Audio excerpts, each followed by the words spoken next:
Praise the lord. ప్రభునిది ప్రియులారా, ప్రభుని యేసుక్రీస్తు వారి యొక్క శ్రేష్టమైన నామమున శుభములు వందనాలు తెలియజేస్తున్నాను. దేవుని కుమారులు నరుల కుమార్తెలు అన్న టైటిల్తో ఈరోజు జాన్ బాబు విశ్రాంతి క్రిస్టియన్ టిఎస్ కుమారులపై ఈ వీడియో చేస్తున్నాను. అంటే వారు వీడియోలు దంచి కొడుతున్నారు, దేవదూతలు దేవుని కుమారులు అని. దేవదూతలు నరుల కుమార్తెలతో పోయి సంసారము లేకపోతే వ్యభిచారము చేసి నెఫిలీలు అనబడిన సంతానముని కన్నారు. వారు నోవాహ దినములకు ముందు ఉన్నారు, నోవాహ దినముల తర్వాత కూడా ఉన్నారు అని సవాలు విసురుతున్నారు, డిబేటింగ్లు చేస్తున్నారు, సెమినార్లు పెడుతున్నారు. అమాయకులైన దేవుని వాక్యము ఎరుగని లేక సేవకులను పాడు చేస్తూ వారి గతంలో వారిలోనికి చేర్చుకుంటున్నారు. గనుక వీరు తప్పుడు బోధలో వెళ్తున్నప్పుడు నేను ఎవరైనా తప్పుడు బోధ చేస్తే, వాక్యానికి విరుద్ధంగా మాట్లాడితే నేను తట్టుకునే లేను, కానీ ఆగే మనకెందుకులే అని చెప్పేసి. కానీ మీ గురువు మీద చేసావు కదా తప్పుడు బోధ అయినప్పుడు, మరి ఇటువంటి వారు ఏం చేయలేవా అని నా మనస్సాక్షి గద్దించినప్పుడు, చచ్చ అదెందుకు, దేవుని వాక్యం పాడు చేసిన వాళ్ళు ఎవరైనా ఒకటే కదా, అది తమ్ముడైనా అన్నైనా గురువైనా తల్లైనా కూతురైనా కొడుకైనా ఒకటే కదా, వ్యతిరేకించాలి. వ్యతిరేకించడం అంటే ఏంటి, వారికి బుద్ధి చెప్పినట్లుగా వ్యతిరేకించాలనే ఉద్దేశంతో ఈ వీడియో చేస్తున్నాను.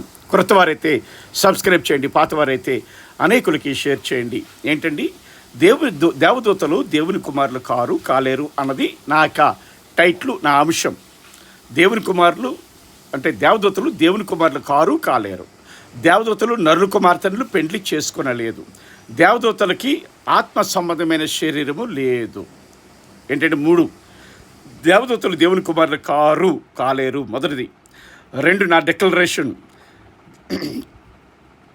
2, దేవదూతలు నరుల కుమార్తెలతో సంసారం చేయలేదు, వ్యభిచారం చేయలేదు, పెండ్లి చేసుకోలేదు. 2, 3, దేవదూతలకి ఆత్మ సంబంధమైన శరీరము లేదు. ఈ 3 కూడా ఈ వీడియోలో మీకు తెలియజేస్తాను. అయితే వీరి ముగ్గురు విషయం రండి. అయ్యలారా, విశ్రాంతి క్రిస్టియన్ గారు, టిఎస్ కుమార్ గారు, మీకు ధనం ఉంది, వీడియోలు బాగా చేస్తున్నారు, స్టూడియోలు ఉన్నాయి, సపోర్ట్ ఉంది, మెన్ పవర్ ఉంది. ఇక జాన్ బాబు గారికి అయితే ఇంకా ఎక్కువ ఉంది, ఆయన సబ్స్క్రైబర్స్ ఎక్కువ. ఒకనొక టైంలో మాట్లాడినప్పుడు తక్కువ వారికి మాట్లాడడానికి అవకాశం ఎవరట ఈ క్రైస్తవ లోకంలో, ఎవరికి ఇస్తారట మాట్లాడడానికి అంటే, ప్రిమిట్ వాళ్ళరా, వారికి మీ సబ్స్క్రైబర్స్ ఎంతమంది అని అడిగాడు ఒక ఆయన, పేరు చెప్పను. అడిగినప్పుడు ఒక 600 మంది అండి నా సబ్స్క్రైబర్స్ అంటే, 1000 మంది మీద ఉంటే కానీ మాతో మాట్లాడే స్థాయి మీకు ఉండదన్నాడు ఆయన. ఇంకొక ఆయన కూడా అలాగే అన్నాడు, సుమారుగా ఇంచుమించు అలాగే. కనుక వీరేంటంటే మన ఫోన్లు ఎత్తరు. ఓకే, ఒక ఆయన మాత్రం ఇందులో ఎత్తాడు, అది ప్రక్కన పెడదాం. సరే, ఈ 3 విషయాలు కూడా నేను డిక్లేర్ చేస్తాను. ఈ ముగ్గురికి చెప్పేది ఏంటంటే, మీ ముగ్గురు అయ్యా జాన్ బాబు గారు, టిఎస్ కుమార్ గారు, అయితే విశ్రాంతి క్రిస్టియన్ గారు, మీ ముగ్గురు ముందు వాక్యము బాగా నేర్చుకోండి. వాక్యాన్ని బాగా నేర్చుకోండి. వాక్యము నుండి వక్ర భాష్యం, వేదాంతపు వక్ర భాష్యం అనేది చేయడం అనేది కూడా బాగా నేర్చుకోండి. ఈ దెయ్యపు బోధను మానండి. ఓకేనా? దెయ్యపు బోధను ఎందుకు అంటున్నాను అంటే, మీరు చేస్తున్న మిగిలిన బోధలు కాదు, ఈ దెయ్యపు బోధ. ఏంటిది? ఈ పడిపోయిన దేవదూతలో లేకపోతే దూతలో ఏంటట, వాళ్ళు వ్యభిచారం అనే పాపం చేశారని యోధ పత్రిక, పేతురు పత్రికలు చెప్తున్నాయి అని మీరు వాదిస్తున్నారే, అది దెయ్యపు బోధ. ఈ దెయ్యపు బోధను మానండి. అనేకుల్ని మీరు చెరపట్టి సాతాను బోధలోకి తీసుకెళ్ళిపోతున్నారు, జాగ్రత్త. ఓకే, రండి. ప్రిమేట్ వలరా, బెనయి ఎలోహిం అన్నమాట. బెనా ఎలోహిం కాదు తమ్ముడు విశ్రాంతి క్రిస్టియన్, బెనా ఎలోహిం కాదు, బెనేయి. బెనేయి అంటే బహువచనం, బెన్ అంటే ఏకవచనం. బెన్ ఎలోహిం అంటే బెనా కలిపికూడదు, విడదీయాలి. బెన్ ఎలోహిం అంటే, బెన్ అంటే కుమారుడు, అంటే ఎలోహిం అంటే దేవుడు, దేవుని కుమారుడు అని అర్థం. మరి బెనేయి అంటే ఏంటట, బహువచనం. దేవుని బెనేయి అంటే కుమారులు, బెనేయి కుమారులు, BNE అయి ఉంది. అంటే ఎలోహిం అంటే దేవుని కుమారులు అనేది బెనేయి ఎలోహిం. అయితే విశ్రాంతి క్రిస్టియన్ లేకపోతే ఆ యొక్క టిఎస్ కుమార్ లేకపోతే జాన్ బాబు గారు మీరు వినండి. ఏంటి, బెనేయి ఎలోహిం అన్న పేరు ఇక ఆది కాండము 6 2 వచనం ప్రకారంగా, ఆదికాండం 6 2 వచనం ప్రకారంగా దూతలకు వర్తించదు. నేర్చుకోండి. దూతలకు వర్తించినప్పుడు నరుల కుమార్తెలతో ఎలా వ్యభిచారం చేశారని చెప్పగలుగుతారు మీరు? ఇక్కడ దేవుని కుమారులనే వ్రాయబడిన మాట దేవదూతలకు వర్తించదు, పడిపోయిన దూతలకు వర్తించినప్పుడు ఇక్కడ నుండి దేవుని కుమారులు నరుల కుమార్తెలో పోయారనే మాట దేవదూతలు నరుల కుమార్తెలతో వ్యభిచారం చేశారని దానికి ఎలాగా వర్తిస్తారు మీరు? వాక్యమును వక్రీకరిస్తున్న మీరు జాగ్రత్తగా దేవుని సన్నిధిలో ఉండాలి. దేవుని మాటలు ఇవి, నీ సొంత మాటలో నా సొంత మాటలో కాదు. ఓకే, తర్వాత మాల్ అఖీమ్ అన్న పేరు ఫాలోన్ ఏంజల్స్కి వర్తించదు. మాల్ అఖీం అంటే ఏంటట? మాల్ అఖ్ అంటే దూత లేక దేవదూత. మాల్ అఖ్ అంటే దేవదూత. ఓకే, మరి మాల్ అఖీం అంటే ఏంటి? బహువచనం. అఖీం అంటే బహువచనం, దూతలు అంటే మాల్ అఖీం అంటే దేవదూతలు అన్న పేరు ఇక పడిపోయిన దేవదూతలకు వర్తించదు. దేవదూతలని పేరు వర్తించదు, దూతలని పేరు వర్తించదు. మరి యేసు ప్రభువు ఏమన్నారు? భూతములకు అని అన్నారు. హెబ్రీయుల రాసిన పత్రికలో పౌలు ఏమన్నాడు? సేవకులైన ఆత్మలు, వాయువులు అన్నాడు. కనుక ఇక పడిపోయిన వీరికి కానీ లేకపోతే వీరికి దేవదూతలన్న బిరుదు వర్తించదు. వారు దేవదూతలకు ఉన్నప్పటికీ కూడా పడిపోయిన తర్వాత వీరికి ఆ పేరు వర్తించదు. కానప్పుడు నరుల కుమార్తెలతో ఎలా వ్యభిచారం చేస్తారు? తర్వాత దేవదూతలు లేక దూతలు నరుల కుమార్తెలను చేసుకోలేదు. దేవదూతలు లేక దూతలు నరుల కుమార్తెలను చేసుకోలేదు. అట్లాంటప్పుడు నెఫిలీలు ఎలా పుడతారు? దేవదూతలకు ఎలా పుడతారు? ఇక్కడ దేవుని కుమారులు దేవదూతలు కానప్పుడు, ఎక్కడ ఆదికాండము 6 2 వచనం ఉండే దేవుని కుమారులు దేవదూతలు కానప్పుడు, దూతలు లేక దేవదూతలు నరుల కుమార్తెలతో ఎలా పోతారు? ఎలా చేసుకుంటారు? ఎలా నెఫిలీలు కంటారు? దేవదూతలు లేకపోతే దూతలు. ఓకేనా? తర్వాత బైబిల్ అంతట్లో దేవుని కుమారుల ప్రత్యేక విభజన ఆదాము మొదలుకొని ఇటు విశ్వాసుల వరకు కూడా ఉంది. అట్లాంటప్పుడు దేవదూతలు ఎలా దేవుని కుమారులు అవుతారు? లేకపోతే దేవదూతలకి వారసత్వం లేదే, త్రిత్వం లేదే, వారు ఎలా దేవుని కుమారులు అవుతారు అనేది నా ప్రశ్న. సరే, ఇప్పుడు ఈ సందర్భానుసారమైన వాక్యం చూద్దాం. వాక్యం లేకపోతే వేరుగా ఉంటుంది. ఆదికాండము 6 1-4 వచనాలు ఇలా ఉన్నాయి. నరులు భూమి మీద విస్తరింపని ఆరంభించిన తర్వాత కుమార్తెలు వారికి పుట్టినప్పుడు దేవుని కుమారులు నరుల కుమార్తెలు చక్కని వారని చూచి వారందరిలో తమకు మనసు వచ్చిన స్త్రీలను వివాహము చేసుకునిరి. ఇక్కడ వివాహం అని రాశాడు, పోయారనేది కూడా కాదు. పోయారనేది ఇంకొక దగ్గర ఉంటుంది, కానీ ఇక్కడ వివాహం చేసుకున్నారంట. అంటే దేవుని పరిశుద్ధ వివాహ వ్యవస్థ అది మానవులకి మాత్రం నిర్ణయించబడితే మన ఆ యొక్క విశ్రాంతి క్రిస్టియన్ గారు, టిఎస్ కుమార్ గారు, జాన్ బాబు గారు ఏం చేస్తున్నారు? పరిశుద్ధ అందుకే పరిశుద్ధ వివాహం అని బైబిల్ కూడా రాయబడ్డది. ఈ పరిశుద్ధ వివాహ నియమమును ఇక్కడ ఏంటంటే దేవుని కుమారులు దేవదూతలను వర్తించి లేకపోతే చొప్పించి ఏంటంటే స్త్రీలను పెళ్లి చేసుకున్నారు దేవుని కుమారులు అనే మాట. దేవదూతలు తమ మనసుకు వచ్చిన స్త్రీలను వివాహం చేసుకునిరి అన్న మాటకి జత చేస్తున్నారంటే దేవునికి వాక్యానికి కలుపుతున్నారు. దేవుని యొక్క పరిశుద్ధ నియమమును పాడు చేస్తూ దేవదూతలు స్త్రీలను వివాహం చేసుకుంటున్నారంట. దేవుని యొక్క పరిశుద్ధ వివాహపు నియమం ఏంటట అంటే మానవునికి మాత్రమే పరిశుద్ధ నియమము. అది వివాహం అనేది, పరిశుద్ధ వివాహం అనేది, నియమం అనేది. కానీ వీళ్ళు ఏం చేస్తున్నారంటే దేవదూతలకు మానవులకు కలిపి పెళ్లి చేస్తున్నారు వీళ్ళు. విశ్రాంతి క్రిస్టియన్ గారు, టిఎస్ కుమార్ గారు, తర్వాత జాన్ బాబు గారు, ఆ పూర్వమందున్న వారు కూడా. అంటే అది కూడా మళ్ళీ వీరి యొక్క గురువులు కూడా ఏం చేస్తున్నారు వీరి గురువులు? దేవుని పరిశుద్ధ వివాహపు నియమము మానవులకి నియమిస్తే ఇప్పుడు దేవదూతలు చొప్పించి దేవదూతల పరిశుద్ధ వివాహం అనే ఒక కొత్త నియమం తీసుకొస్తున్నారు. దైవ నియమానికి విరోధమైన నియమం పాపమని వీరు ఎరగరు. అయ్యా విశ్రాంతి క్రిస్టియన్, అయ్యా టిఎస్ కుమార్, అయ్యా జాన్ బాబు గారు, మీ ద్వారా మీ గురువులకి కూడా చెప్తున్నాను ఈ విషయం. మీ గురువుల పేరు చెప్పను కానీ, ఓకేనా? సరే, అప్పుడు నెక్స్ట్ 2వ వచనం. అప్పుడు యెహోవా నా ఆత్మ నరులతో ఎల్లప్పుడూ వాదించదు, వారు తమ అక్రమ విషయములో నరమాత్రులై ఉన్నారు, ఆయనను వారి దినములు 120 ఏండ్లగునెను అన్న మాట కనబడుతుంది. ఇక్కడ ఏంటట యెహోవా చెప్తున్న మాట అంటే దేవుడు చెప్తున్న మాట ఏంటంటే, నా ఆత్మ నరులతో ఎల్లప్పుడూ వాదించదు అన్నాడు. ఇక్కడ ఎవరు ఈ నరులు అంటే ఈ ఈ రెండు వర్గాలు కలిసి, అంటే దేవుని కుమారులను కాబట్టి నియమించబడిన జనాంగము, యెహోవా దేవుల నేను ఒక మనుషుని సంపాదించుకున్నానని చెప్పిన ఆ జనాంగము, చెప్పబడిన నరుల పుట్టిన స్త్రీల జనాంగం కలిపి నరులైపోయారు. ఎందుకంటే ఆది కాండము 5వ అధ్యాయము 1వ వచనంలో దేవుడు ఆడుదాని కానీ మగవాని కానీ చేసి వారికి నరులను పేరు పెట్టారు కనుక వారితో ఎల్లప్పుడూ వాదించదు అని ఇక్కడ నరులు అన్నారు. కానీ ఇక్కడ దేవుడు ఏమనలేదట అంటే దేవదూతలు అనలేదు. నరులతో ఎల్లప్పుడూ వాదించితే దేవదూతలు పాపం చేస్తే నరులు ఏం చేశారు? టిఎస్ కుమార్ గారు, జాన్ బాబు గారు, ఆ యొక్క విశ్రాంతి క్రిస్టియన్ గారు దేవదూతలు వచ్చి పాపం చేశారని మీరు వాదిస్తున్నారే. మరి అలాంటప్పుడు దేవదూతలు వచ్చి పాపం చేస్తే నరులు ఏం చేశారు? దేవదూతలు శక్తివంతులు, బలవంతులు కదా, వారికి నరులు లోబడిపోయారు కదా, భయపడిపోయి ఎలా ఒకలాగా. ఇప్పుడు తప్పు ఎవరిదట? నరులదా దేవదూతలదా?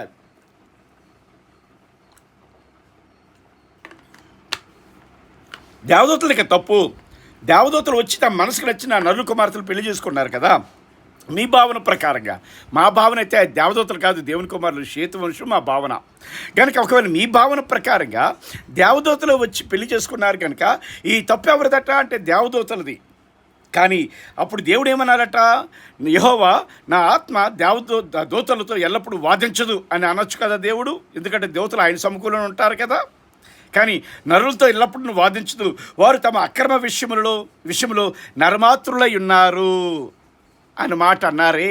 అక్రమము ఎవరు చేశారు? ఈ అక్రమం స్త్రీలను లోపరుచుకొని భయపెట్టుకొని దేవదూతలు సంసారం చేసి పెళ్లి చేసుకుంటే ఆ తప్పు ఎవరిది? దేవదూతల అక్రమమా లేకపోతే నరుల అక్రమమా? ఏవండి, దేవదూతలకు ఒక న్యాయము, నరులకు ఒక న్యాయమా? అంటే భయపడిపోయి లోబడిపోయిన వాళ్ళు తప్పు చేసినట్లు, పాపం చేసినట్లా? భయపెట్టి వశపరుచుకొని తమ మనసుకు వచ్చిన స్త్రీలను వివాహం చేసుకొని పిల్లలకి వ్యభిచారం చేసి పిల్లలకి కన్నోళ్ళు వారు సక్రమస్తులా? వారు చేసిన అక్రమం కాదా? గనుక మీరు చేసిన బోధ దెయ్యపు బోధ, తప్పుడు బోధ. ఎందుకు అంటే ఇక్కడ ఈ దేవుడు చెప్తున్నాడు, అప్పుడు యెహోవా నా ఆత్మ నరులతో ఎల్లప్పుడూ వాదించదు, వారు తమ అక్రమ విషయంలో నరమాతులై ఉన్నారు. నరుల విషయంలో దేవుడు చెప్తున్నాడు, అక్రమ విషయంలో. అంటే ఇక్కడ దేవుని కుమారులు అనబడిన షేతు వంశమైన నరులే, నరుల కుమార్తెలు అనబడిన కయీను వంశమైన నరులే. ఓకే, ఇక్కడ మళ్ళీ ప్రశ్న వెతకొద్దు, కొద్ది బుద్ధి తెచ్చుకొని వాక్యం మీద మనసు పెట్టండి. ప్రశ్న వెతికి మీకు ఏ ప్రశ్న నేను సమాధానం చెప్పగలను. ఓకేనా? మీరు కాకపోతే మీరు వీడియోలో ఆ ప్రశ్న విడుదల చేయండి, దానికి వెంటనే వీడియో చేసి పెట్టేస్తాను సమాధానం. ఓకేనా? అంతేగాని వ్యర్థమైన టైం వ్యర్థం చేసుకొని వాదనకి రండి.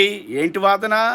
వాదన అంటే జడ్జెస్ చేస్తున్న కోర్టులో లాయర్స్ చేస్తున్న వాదన అలా చేయగలిగితే చెప్పు. ఓకే, ఇప్పుడు చూద్దాం. ఆయన ఇప్పుడు వాదనకి నేను రమ్మనలేదు, నేను వస్తానని చెప్పలేదు. నీవు ఏదైనా ప్రశ్నిస్తే చెయ్యి, వీడియోలో నేను చేస్తాను, నా పేరు పెట్టి చేయ పర్వాలేదు.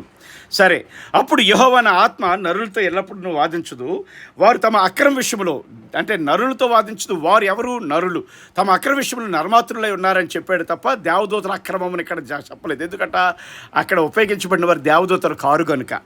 దేవుని కుమారులు అనబడిన షేతు వంశము నరుల్ని 2 వర్గాలుగా విభజించాడు. ఆ వర్గ విభజన ఆది కాండము షేతు నుంచి మొదలై, కయీను షేతుల నుంచి మొదలై చివరి విశ్వాసులు అన్యజనుల వరకు కూడా ఉంది వర్గ విభజన. కనుక ఇది సత్యం, బైబిల్ చెప్తున్న సత్యం. దీన్ని కాదనడానికి ఎవడికి అనుమతి లేదు. బైబిల్ కనుక ఎవడు అంటున్నాను, బైబిల్కి కాదనడానికి ఎవడికి కాడకు నాకేను దూతలకైనా అనుమతి లేదు. ఓకే, ఆ దినములలో నెఫిలీలను వారు భూమి మీద నుండిరి. ఆ దినముల్లో అంటే ఎప్పుడు ఏ దినముల్లో? దేవుని కుమారులు నరుల కుమార్తెలను పెళ్లి చేసుకున్న దినములలో అప్పటికే నెఫిలీలు ఉన్నారట. ఆ దినములలో నెఫిలీలను వారు భూమి మీద నుండిరి. నెఫిలీలను వారు భూమి మీద నుండిరి. తరువాతను ఉండిరి అంటే భూమి మీద ఆ దినములలో నెఫిలీలు ఉండిరి, తర్వాత నుండిరి. తర్వాత అంటే ప్రీమెట్ వాళ్ళది తర్వాత కూడా వస్తుంది, ఎందుకంటే వారి జీనియాలజీ విషయంలో. మరి నెఫిలీలని తెగ నోవాహుకి ఎలా పుట్టారండి అని మీరు ప్రశ్నలు వేస్తారేమో. మీ ఉద్దేశం ఏంటి? దేవదూతలు వచ్చి మళ్ళా నోవాహు జలప్రలయం అయిపోయిన తర్వాత దేవదూతలు వచ్చి మళ్ళా ఏంటట మనుషుల్ని, నరుల కుమార్తెలు సంసారం చేసుకుని పెళ్లి చేసుకుని సంసారం చేసినప్పుడు వారికి పుట్టారు అన్నమాట. గనుక ఇలా అంటే బలత్కారులు వారి గుణము బలత్కారులు. నెఫిలీలు అంటే వారి గుణము, వారి తెగ గురించి దేవుడు ఇక్కడ చెప్పట్లేదు. వారు బలత్కారులు అనబడిన ఆ గుణానికి పెట్టిన పేరు నెఫీలులను అన్నమాట. నెఫిలీలు. ఓకే, తర్వాత నుండి అంటే ఎప్పుడున్నారట?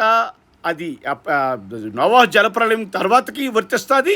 ఇక్కడ దేవుని కుమారులు నరుల కుమార్తెతో పోయినప్పుడు అన్నమాట ఉంది. పిల్లల కన్నెరి అంటే పిల్లలు దేవుని కుమారులు నరుల కుమార్తెలతో పోయి పిల్లలు కనిన తర్వాత ఉన్నారు. దేవుని కుమారులు నరుల కుమార్తెలు పోక మునుపు కూడా ఉన్నారని అర్థం. తర్వాత నోవాహు జలప్రళయానికి ముందు ఉన్నారు, నోవాహు జలప్రళయానికి తర్వాత ఉంటారని అర్థం. గనుక అది అర్థం. కానీ మీకు నచ్చినట్లుగా చొప్పించుకొని మీరు పాడు చేయకండి దేవుని యొక్క దైవిక పరిశుద్ధ నియమమును. ఓకేనా? రండి విశ్రాంతి కృష్ణ గారు. దేవుని కుమారుల విషయంలో ఉండే కేవలం 5 క్వశ్చన్లు మాత్రమే, మీరు వేసిన 5 ప్రశ్నలు మాత్రమే స్వీకరించాను ఇక్కడ.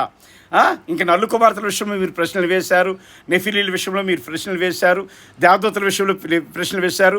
దేవదూతల ప్రశ్నలు ఇవి, నల్లు కుమార్తెలు దేవుని కుమారులు అనే ఈ 2 ప్రశ్నలు పరిగణలో తీసుకున్నాను. అవి 5గా తీసుకున్నాను మీరు వేసిన ప్రశ్నలు. ఓకే, మొదటిది ఏంటంటే దేవదూతలు అనే మాటకు యోబు గ్రంథములో దైవ కుమారులనుగా చెప్పబడ్డాది. దానికి సమాధానం చెప్పవలసి వస్తుందన్నారు. దేనికి? మీ ఉద్దేశంలో ఏ ఉద్దేశం ఈ మాట అన్నారు అంటే, దేవదూతలు దేవుని కుమారులు కాదు అని మీరంటే, దేవుని కుమారులు కాదని మీరంటే ఇక్కడే వాడబడిన పదము బెనయి హా ఎలోహిం అనేది యోబు గ్రంథములో 3 చోట్ల వాడబడ్డాది. దాని విషయంలో సమాధానం చెప్పవలసి వస్తుందన్నారు. కరెక్టే. ఆ సమాధానం ఈ వీడియోలో మీకు చెప్తాను. శ్రద్ధగా వినండి, వాక్యం నేర్చుకోండి. విశ్రాంతి కృష్ణ గారు, వాక్యం నేర్చుకోండి, తప్పు కాదు. అందరమే నేర్చుకోవలసిన వారమే. ఈ వయసు వచ్చినా, చివరికి వృద్ధాప్యం వచ్చినా, లేకపోతే పెద్ద బోధకుడని పేరు వచ్చినా, ఇంటర్నేషనల్ స్పీకర్ అయినా వాక్యం నేర్చుకుంటూనే ఉండాలి. నేర్చుకోండి మాటకు మీరేం ఫీల్ అయిపోవాల్సిన పని లేదు. ప్రతి వారమి దేవుని వాక్యం దగ్గర విద్యార్థులమే, దేవుని వాక్యం దగ్గర విద్యార్థులమే మన ప్రతి వారమి కూడా. గనుక రెండోది, దేవదూతలు దేవుని కుమారులు కాదనుకుంటే దేవదూతలకు తండ్రి ఎవరో చెప్పాల్సి వస్తుంది అన్నారు. మీ ఉద్దేశంలో ఏంటట? బయలాజికల్ ఆరిజిన్ అనేది దేవదూతలకు ఉందా అని నేను ప్రశ్నిస్తున్నాను. అది మీ ఉద్దేశం. కనుక దేవదూతలకు తండ్రి ఎవడో చెప్పమని చెప్తున్నారు. దేవదూతలకు తండ్రి ఎవరో చెప్పమని చెప్తున్నారంటే తండ్రి బీజం వల్ల పుట్టిన వారా దేవదూతలు? దేవుని కుమారులు దేవదూతలు దేవుని కుమారులు కాదంటే దేవదూతలకు తండ్రి ఎవరో చెప్పాల్సి వస్తుందంటే అర్థం ఏంటి? మీ అవివేకమో లేకపోతే అమాయకత్వమో నాకు అర్థం కాలేదు. ఏంటి అంటే దేవదూతలు అనబడిన వారు తండ్రి అనబడిన వాని బీజం వలన పుట్టారు అన్నట్లుగా మీరు మాట్లాడుతారు, ఈ ప్రశ్న వేస్తున్నారు. కనుక అయ్యా విశ్రాంతి కృష్ణ గారు, లేకపోతే టిఎస్ కుమార్ గారు, జాన్ బాబు గారు, దేవదూతలకు తండ్రి అన్నమాట వర్తింపజేయకండి. తండ్రి అంటే బీజం వల్ల పుట్టాలి, ఆ యొక్క బీజం వల్ల పుట్టాలి. ఆదాము అయితే దేవుని బీజం వల్ల పుట్టాడు. విశ్వాసులు అయితే దేవుని బీజం మరలా వారిలో తిరిగి పునర్జీవింపబడింది. వారు దేవుని కుమారులను చెప్పడానికి అవకాశం ఉంది. కానీ ఇక్కడ దేవదూతలకి తండ్రి అన్నదానికి అవకాశం లేదేంటట? వారు దేవుడు కలుగు చేశాడు, వాటిని సృష్టించాడు తప్ప కనలేదు దేవుడు. అది నేర్చుకోండి ముందు మీ ముగ్గురు కూడా. అప్పుడు వీడియోలు చేసి వాదిద్దురు. మీ ఫాలోవర్స్ అందరినీ మోసం చేస్తున్నారు, మీరు పాడు చేస్తున్నారు. దైవ బోధలు అందించి దేవుని రాజ్యంలో నుంచి మీకు తెలియకుండానే మీరు వారిని వేరు చేస్తున్నారు. జాగ్రత్త, దేవునితో ఆటలాడకండి, దేవుని నియమములు పాడు చేయకండి, దేవుని మాటల్ని కూడా వ్యతిరేకించకండి, యేసు ప్రభు వారి మాటలు కూడా వ్యతిరేకించకండి. ఓకేనా? 3వ ప్రశ్న, ఒకవేళ దేవదూతలకి లైంగిక సామర్థ్యం లేకపోతే వారు శరీరాలతో ఈ పనులన్నీ ఎలాగ చేశారో చెప్పవలసి వస్తుంది అన్నారు విశ్రాంతి క్రిస్టియన్ గారు. అయ్యా విశ్రాంతి క్రిస్టియన్ గారు, ఏ పనులు చేశారండి దేవదూతలు అంటే మీరేమంటారు? ఆదికాండం 19 పట్టుకొని లాగుతారు. ఏంటంటారు? లేకపోతే పాత నిబంధనలో దేవదూతలు వచ్చి ఏంటట? ఇజ్రాయేల్ సైన్యం తరపున యుద్ధం పోరాడి మనుషులు చంపారు. దేంతో చంపారు? శరీరాలతోనే కదా అన్నట్లుగా చెప్పి ఉండొచ్చు మీరు. గనుక నేను అంటాను, దేవదూతలకి లైంగిక సామర్థ్యం ఉండాలంటే విశ్రాంతి కృష్ణ గారు, టిఎస్ కుమార్ గారు, జానుబాబు గారు, దేవదూతలకి లైంగిక సామర్థ్యం ఉండాలంటే ఈ జంతువుల్లో ఉండే రక్తం ఉంది కనుక అవి వాటికి లైంగిక సామర్థ్యం ఉంటుంది. ఆ యొక్క మనుషుల్లో రక్తం ఉంది కనుక ఆర్ఎన్ఏలో నుండి ఆ యొక్క బోన్ మ్యారో నుండి స్పెర్మ్ బయటకు వస్తుంది. రక్త మాంసములు ఉంటాయి కనుక వీటికి ఎమోషన్స్ పుడతాయి, ఉద్రేకాలు పుడతాయి. మరి దేవదూతలకి లైంగిక సామర్థ్యం ఉండాలంటే బ్లడ్ ఉండాలి కదండి. బ్లడ్లో ఉండే ఆర్ఎన్ఏ డిఎన్ఏలు ఉండాలి కదండి. మరి ఎముకలు ఉండాలి, ఎముకల్లో నుంచి బోన్ మ్యారో రావాలి. తెలుసా మీకు, స్పెర్మ్ తయారవ్వాలంటే మనుషుడికి ఏంటండి, బోన్ మ్యారోలో నుండి మరియు రక్తం నుండి ఆర్ఎన్ఏలో నుండి స్పెర్మ్ తయారవుద్ది, బీజం తయారవుద్ది. ఆ స్పెర్మ్ వెళ్ళి బీజంగా పడుతుంది స్త్రీల్లో. పడి ఆ యొక్క క్రోమోజోములుగా పరిణతి చెంది 23 క్రోమోజోములుగా ఉండి ఏం చేయబడతాయట అంటే పిల్లల్ని కంటానికి అవకాశం వస్తుంది. మరి లైంగిక సామర్థ్యం ఉంది దేవదూతలని మీరు ఎలా బోధిస్తారు? ఒకవేళ దేవదూతలకి లైంగిక సామర్థ్యం లేకపోతే వారు శరీరాలతో ఈ పనులన్నీ ఎలాగూ చేశారో చెప్పాల్సి వస్తుంది అన్నారు. ఎవరు? ఆదికాండము 18 నుండి దూత ఎవరట? నేరుగా యెహోవా. థియోఫానీ అంటారు. అంటే మాల్ అఖీం కూడా కాదు. అఖీం అంటే బహువచనం. మాల్ అఖ్ అంటే దేవదూతగా కనబడిన థియోఫానీ అంటే దేవుడే. అది కూడా వేదాంతం మీకు పాపం తెలియదు కదా. వేదాంతపు కాలేజీల్లో చదువుకుంటే కదా మీకు అర్థమవుతుంది. ఏమంటే ప్రధానికి వేదాంతం అని చెప్తుంటారు. ఎక్కడ చదువుకున్నారో? వేదాంతపు వక్ర భాష్యం కూడా చేయనేరరు, కానీ వేదాంతం అంటారు. కాబట్టి ఏంటండి దేవదూతలకి లైంగిక సామర్థ్యం లేకపోతే వారు ఈ పనులను ఎలా చేశారు చెప్పాలి. యుద్ధాలు ఎలా చేశారు, శత్రువులు ఎలా చంపారు, లేకపోతే ఆ యొక్క లోతుని చేపట్టుకుని లాగి తీసుకొచ్చారు కదా. లేకపోతే లోతు సొదొమ ప్రజలు వీరిని చూసి సంసారం చేయడానికి అనుకూలంగా వీరికి అవయవాలు ఉన్నాయనే ఉద్దేశంతో వారు సంసారం చేయడానికి, వారితో వ్యభిచారం చేయడానికి అక్కడ లోతు కాలపు మనుషులు, లోతు గ్రామపు మనుషులు, లేకపోతే ఆ యొక్క ప్రాంతం సొదొమ గొమొర్రా యొక్క మనుషులు వారందరూ ఆశించారు కదా అని మీరు అంటారేమో. ఒకవేళ అలాగే మీరు అనుకుంటే అక్కడ స్త్రీలింగం కనబడాలి. ఎందుకంటే ఆ పురుషులందరూ వచ్చారు. అక్కడ చిన్నపిల్లల మొదలుకొని వృద్ధుల వరకు పురుషులే వచ్చారు వీరితో సంసారం చేయటానికి. ఎవరితో? ఈ దేవదూతలతో, 2 దేవదూతలతో. కానీ వీరు దేవదూతలు కాదు, థియోఫానీ, దేవుడే ఇద్దరుగా కనబడ్డాడు, 2 దేవదూతలకు కనబడ్డాడు. ఒకటోదిగా. రెండోదిగా దేవుడు పురుషలింగం తప్ప స్త్రీలింగం కాదు. కనుక ఇక్కడ వారు సంసారం చేయటం, వ్యభిచారం చేయడానికి వచ్చిన వారు ఎవరట? పురుషులు. ముసలి వారు మొదలుకొని చిన్నపిల్లల వరకు కూడా వచ్చారు. పురుషులు వారు అంటే వీరు వారికి ఎలా కనబడి ఉంటారు? స్త్రీలలాగా కనబడి ఉంటారా? కాదు. అక్కడ ఏంటట, వాళ్ళు భయంకరులు. ఆ మగాలైనా పర్వాలేదు, మేము పాపం చేస్తాం, వ్యభిచారం చేస్తామని కాంక్షతో ఉన్న ఆ మనుషులు. కానీ అక్కడ పట్టుకుని లాగారు కదా. అంటే దేవదూతలుగా దేవుడు కనబడినా, లేకపోతే దూతలుగా కనబడినా, ఒక దేవదూతలకి దేవుడు కనబడి లాక్కు తీసుకొచ్చాడు కదా. కాబట్టి ఈ పనులు ఎలా చేశాడు? దేవదూతలకి లైంగిక సామర్థ్యం లేకపోతే అని మీరు అనే మాట బుద్ధిహీనంగా ఉందండి. విశ్రాంతి క్రిస్టియన్ గారు, బుద్ధిహీనంగా ఉంది. ఎందుకంటే పనులు చేయటానికి లైంగిక సామర్థ్యం ఉండటానికి సంబంధం ఏముందా? పనులు దేవదూతలు ఏ రూపంలోనే కనబడతారు, ఏ రూపంలోనే పనులు చేస్తాయి. అవి గనుక ఏ రూపంలోనే యుద్ధం ఆడుతాయి, లేకపోతే మాటలు చెప్తే సందేశాలు చెప్తాయి, లేకపోతే కాపాడుతాయి. మన పాదములకు రాయి తగలకుండా మనల్ని కాపాడుతాయి, వాటిని తొలగిస్తాయి, ఆ యాక్సిడెంట్లు కలగకుండా బస్సులు ఆపుతాయి. ఈ సామర్థ్యం ఉంటుంది దేవుని బిడ్డల విషయంలో. కానీ ఇవి ఉంటే లైంగిక సామర్థ్యం ఉంటారని ఎలాగా మీరు అనుకుంటారండి? ఆర్ఎన్ఏ డిఎన్ఏలు కూడా బోన్ మ్యారోలు లేని అంటే యేసుప్రభు వారు చెప్పలేదా? మీరు వినలేదా? పాపం వినలేదు అనుకుంటానండి విశ్రాంతి క్రిస్టియన్ గారు, మీరు వినలేదు అనుకుంటాను. ఏంటని యేసుప్రభు ఏం చెప్పారు? ఏం చెప్పారండి? నాకుండినట్లుగా భూతమున కొండవు. ఏంటి? రక్త మాంసములు భూతమున కొండవు. ఎముకలు చూడండి, నా మాంసం చూడండి, నాకున్నట్లుగా భూతమున కొండవు అని చెప్పారు యేసుప్రభు వారు. ఇంకా మీరు ఎరగరా అండి? ఆ మాట కూడా చాలాసార్లు మీరు డిబేట్లో మాట్లాడారు, కానీ ఆ మాటను ప్రక్కన పెట్టేశారు. కానీ ఇప్పుడు చూడండి, రక్త మాంసములు మరి ఎముకలు ఉంటేనే స్పెర్మ్ బయటకు వస్తుంది, లైంగిక సామర్థ్యం ఉంటుంది. అవి ఉండాలంటే మనుషులు ఏమవ్వాలట అంటే దేవదూతలు ఏమవ్వాలంటే మనుషులుగా రావాలి.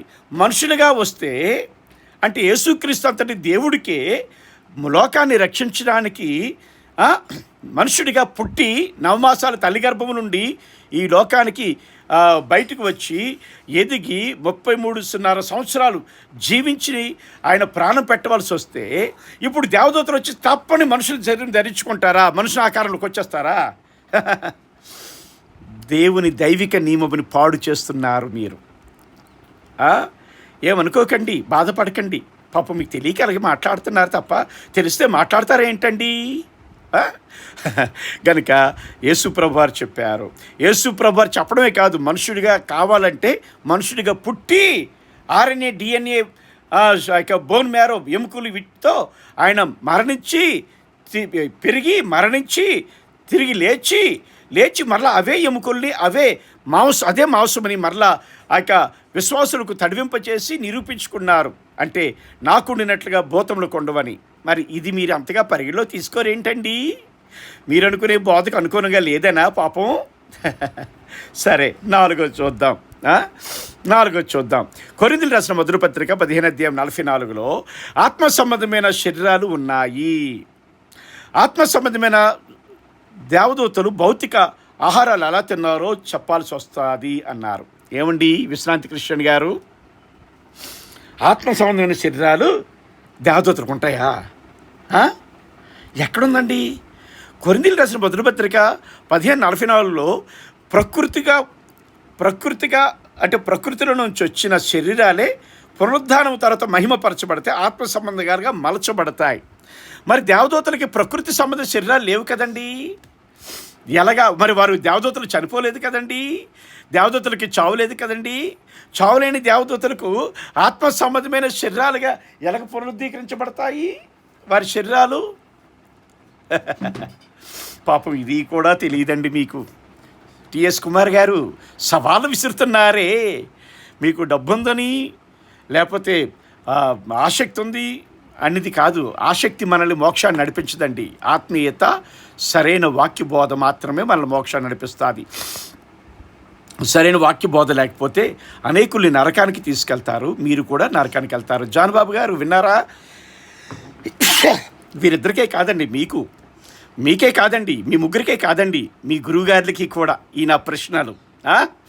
ఓకే, తర్వాత చూస్తే యోధా పత్రికలో ఉన్న దూతలు ఎవరు, వాళ్ళ పాపం ఏమిటి, వాళ్ళని ఎందుకు బంధించి ఉంచెను అన్నది చెప్పాల్సి వస్తుందన్నారు విశ్రాంతి కృష్ణ గారు. యోధా పత్రికలో ఉండే దూతలు ఎవరో మీకు తెలియదా? పాపం చేసినందువల్ల వారిని బంధించారా? అంటే మీ ఉద్దేశం ఏంటంటే వీరు వ్యభిచార పాపం చేశారు కనుక బంధించారు. మరి అక్కడ నిత్య పాశములని వ్రాయబడి ఉంది. విశ్రాంతి కృష్ణ గారు, నిత్య పాశములని వ్రాయబడి ఉంది, అది మీకు గుర్తు రాలేదా? నిత్య పాశములు అంటే మరి బయటికి రావడానికి లేదు, బంధించబడ్డాయి. మరి ఒకవేళ మీ సందర్భం ప్రకారంగానే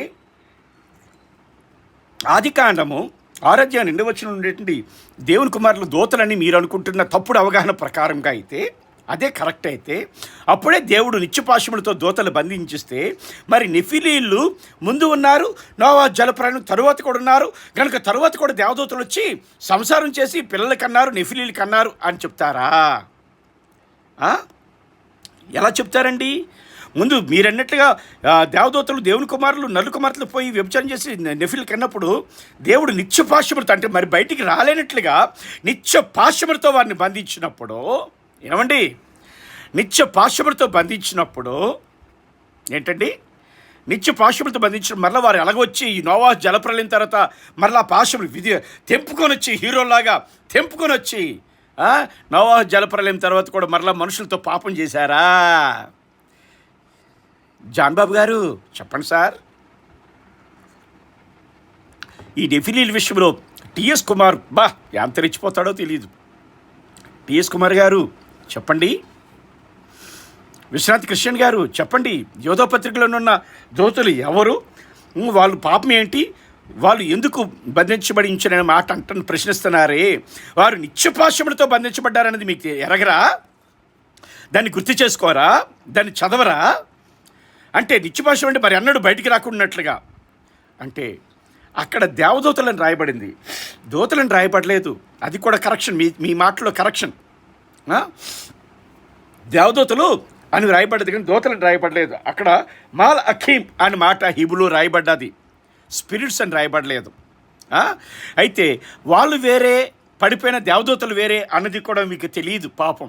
అయ్యో, తెలియక ఈ ప్రశ్న వేసి ఉంటారు. ఓకే, యోధా పత్రికలో ఉన్న దూతలు ఎవరు, వాళ్ళ పాపం ఏంటి, వాళ్ళని ఎందుకు బంధించి ఉంచాను, ఈ ప్రశ్నలన్నీ ఎక్కడ తీసాను తెలుసండి. కేవీఆర్ గారి ఇక రెండవ బోధ మీరు పెట్టారు కదా, రెండవ వీడియో మీరు యూట్యూబ్లో పెట్టారు కదా, దానిలో ప్రశ్నలు తీశానండి. దానిలో మీరు ఇలాగే మాట్లాడారండి.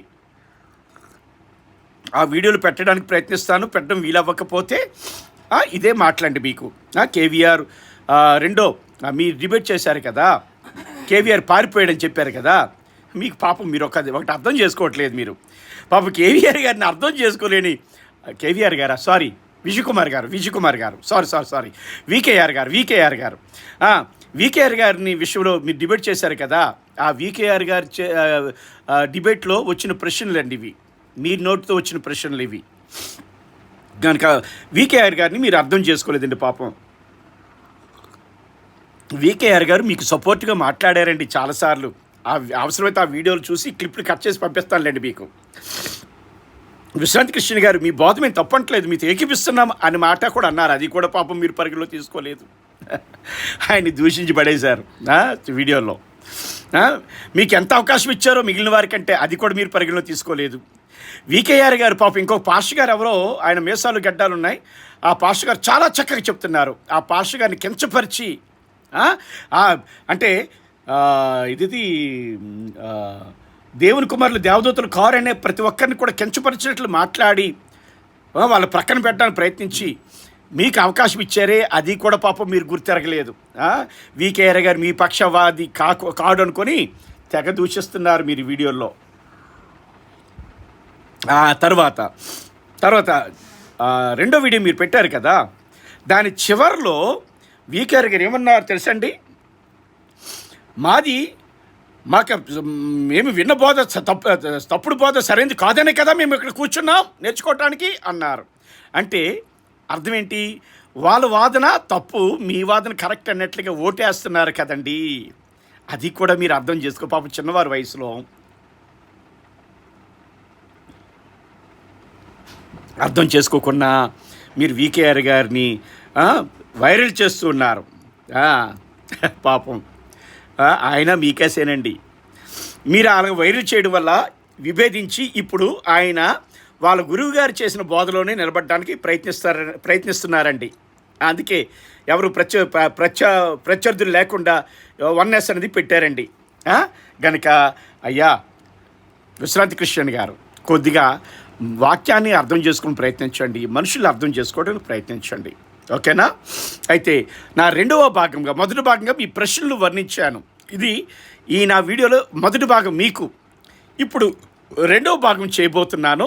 రెండవ భాగం కోసం రెడీగా ఉండండి. దీని వెంటనే మొదటి భాగం వీడియో, రెండవ భాగం వీడియో రెండు కూడా ఒకేసారి విడుదల చేస్తాను. ఎందుకట మీరు వేసే ఈ 5 ప్రశ్నలకు సమాధానాలు మీకు తెలియాలి కదా. గనుక నా రెండో వీడియో ఇది మొదటి భాగం చూశారు, ఈ రెండో భాగం కూడా చూడండి. Thank you.